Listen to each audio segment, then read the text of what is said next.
बिस्मिल्लाहिर्रहमानिर्रहीम अस्सलाम वालेकुम। आज आपको बताएंगे फ़्लाइट्स के बारे में। क्या फ़्लाइट बंद होने जा रही है? अभी तक कोई अभी उन्होंने बताया नहीं कि फ़्लाइट बंद हो जाएगी। शुरू में जब ये कोरोना साउथ अफ्रीका में शुरू हुआ था ओमिक्रॉन, इसके बाद उन्होंने कहा था हम कई मुल्कों में पाबंदी लगाएंगे दिसंबर के अंदर, लेकिन अभी तक कोई ऐसा कुछ नहीं है। पूरे दिसंबर में कोई ऐसा जो है पाबंदी लगाने का इरादा यूएई का नहीं है।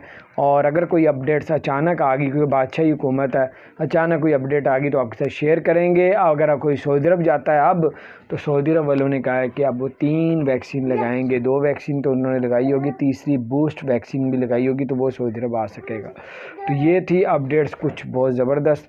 और उसके अलावा आपको बताते चलें कि एक और ख़बर है कि दुबई ड्यूटी फ्री में 3 दिन के लिए डिस्काउंट किया जा रहा है। 17 दिसंबर से लेकर 20 दिसंबर तक 25% डिस्काउंट किया जाएगा। इस मौके से आप भी फ़ायदा उठा सकते हैं। अपना ख्याल रखें। चैनल को सब्सक्राइब नहीं किया तो सब्सक्राइब करें।